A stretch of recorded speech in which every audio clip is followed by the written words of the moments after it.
በህይወቴ እንደዚህ እንደ ሀና ጉዳይ የተበሳጨሁበትም ሰምቼ የማላውቀውን ነገር የሰማሁበት ጉዳይ የለም። ይህን ጉዳይ ደግሞ ሀቢባ ብትይዘው ኖሮ ዳር ታደርሰዋለች ብዬ አስባለሁኝ። በቃ አሁንም ራሱ ስቲል ብትይዘው እሷ ብትገባበት ብዬ አስባለሁኝ። እየሄዱበት ያለው ነገር እሷን የሚያስገድላት መረጃ የሚያስጠፋ ነገር ነው እያደረጉ ያሉት። ራሳቸው ደላሎቹ ይመጣሉ። ከዛው ከሚናገሩት ውስጥ ደግሞ ቼን ያላቸው አሉ፣ መረጃ የሚያቀብሉ አሉ። እናንተ ወታችሁ እንደዚህ እናደርጋለን ስትሉ እነሱ ደግሞ 2-3 እርምጃ ቀድመዋችሁ ቁመው ይጠብቋቸዋል። በቃ ብሽቅሽቅ ያለ ስራ ነው እየሰራችሁ ያላችሁት። 1 ሳምንት ሙሉ ያለ አንድ ነገር። በቃ ሳውዲ አረቢያ ያለውን ደላላ እኮ የሚወደውን ሰው መያዝ፣ እሱ መያዝ ካልቻለ አንድ የሚወደውን ሰው ይዞ በውስጥ ማናገር ነው። እሷን ስትመልስ አንተ የምትወደውን እንሰጥሃለን ማለት ነው። በቃ ቀላል ነው እኮ። ከዚህ ውጪ መንግስት፣ የኢትዮጵያ መንግስት ሄዶ የሚፈታው ነገር የለ። እዛ መንግስት ሄዶ ሽፍታ ጋር የሚፈታው ነገር የለ። እናንተ ሄዳችሁ የምፈቱት ነገር የለ። እንደውም መባል የነበረበት ደላላውን በሲስተም ነበረ።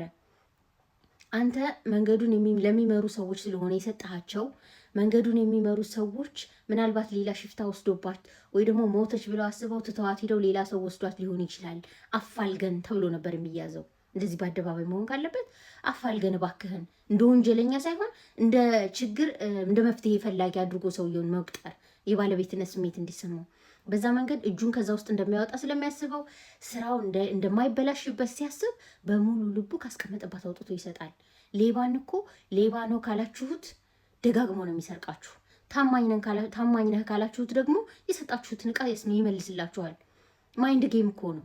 አንድ ሌባ ምን ተባለ መሰላችሁ? በከተማ ውስጥ በጣም አደገኛ ሌባ ነው፣ ከበደ የሚባል ሌባ ነው። በጣም አደገኛ፣ ስሙ ከበደ መሰለኝ። እና ገበያ ላይ በጣም ይወራል ስለዛ ሰው ሌባነት። እዛ ሰው የተቀመጠበት አካባቢ እቃ ካስቀመጣችሁ ይዘረፋል የሚባለው። እና ምን ሆነ፣ ሴትዮዋ የሰውየውን ስም ይዛለች። ከበደ የሚባል ሌባ አለ፣ ከሱ መጠንቀቅ አለብኝ ብላ ነው የምታስበው። ገበያ ላይ እቃዋን ይዛ ከዛ በቃ እንዳትዘረፍ የተጠነቀቀች ትልቅ ሰው ስለሆነች ስትሄድ መንገድ ላይ ታስቀምጥና ለአንዱ አደራ ሰጥታ ሌላ ቃል እገዛ ልትሄድ፣ እባክህን ይሄን ዕቃ አንተ አጠገብ ይቀመጥ፣ ከበደ የሚባል በጣም ከባድ ሌባ ላሉ እሱ መጥቶ እንዳይወስድብኝ እባክህን አደራ ብላ አማና እንደ እምነት ሰጠችው። እራሱ ከበደ የሚባለው ሌባ እኮ ነው። እሱን ግን ስላመነችው ሰጠችው እቃውን። ደርሳ እቃውን ገዝታ ስትመጣ ምን አላት? ከበደ የሚባለው እኔ ነኝ፣ እቃሽ ይኸውልሽ ብሏት ሄደ ማለት ነው። ስለዚህ ደላላን ስራውን እያቆሸሻችሁበት ይህን የሚያደርጉትን ነገር እየነገርከው፣ ምክንያቱም በአእምሮ ጥሩ ስራ እንዳልሰራ ያውቀዋል። ያን ደግመህ ከነገርከው ደግሞ በዛው ነው የሚገነትረው፣ በዛው ነው። እነዚህ ሰዎች እኮ ከዚህ በፊት ሰው ላይ ፕላስቲክ እያንጠለጠሉ ገንዘብ የሚጠይቁ፣ የሰውን የእግር ምንድነው እግሩን እየደበደቡ ቪዲዮ የሚቀርጹ፣ እግር የሚቆርጡ፣ ሰው የሚገሉ በጣም ጸያፍ ስራ የሚሰሩ ናቸው ለገንዘብ ብለው። ስለዚህ ክፉ መሆን ለነሱ በጣም ቀኙ ነገራቸው ነው። ደግ ለመሆን ደግሞ እናንተ መልካምነት አሳይታችሁ ነው የምትስቧቸው። ልጅቷን አደጋ ላይ ይጣላችኋት። እናንተ እየወጣችሁ ባወራችሁ ቁጥር በአንቺ ምክንያት ነው ይሄ እየደረሰ ያለው እያሉ ድብል ትሪፕል ነው የሚቀጧት ልጅቷን። ለዛውም ደግሞ እኔ እንደውም የምጠራጠረው ነገር ይሄ ነገር እንዳቧራ ሚዲያ ላይ ከተነሳ በኋላ ገለዋታል ብዬ ሁሉ ፈራለሁኝ ከምትባለው ነገር ማለት ነው። እና አደገኛ ነው፣ በጣም አደገኛ ስራ ነው የያዛችሁት። አሁንም ቢሆን እዚህ ጉዳይ ላይ ሀቢባ ብትገባበት ብዬ ይመኛለሁኝ። ለምን ሴት ብልሃተኛ ናት። በብልሃት አውርታ እንዲህ አደባባይ ላይ ወጣችሁ እኮ ብር ከፈለጋችሁ ብር እንሰጣችኋለን። እነዚህ ሰዎች ደላላ ናቸው። አምጥተው ሚዲያ ላይ የሚሰጧችሁ ከሆነ ብዙ ነገር ያጣሉ።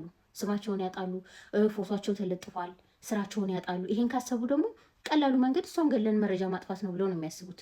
እጃቸውን የማውጣት ስራ ነው የያዙት። ፍራስትሬት አድርገዋል አሁን። ስለዚህ ሲወስኑ ቀጥታ ነው የሚወስኑት። ያወጣናል፣ ያተርፈናል የሚለውን ነው እንጂ ለእሷ አያዝኑላትም፣ እናንተ እንደምታዝኑት ማለት ነው። ስለዚህ ባካቸው አሁንም ቢሆን እኔ ጨነቀኝ ኩቢስ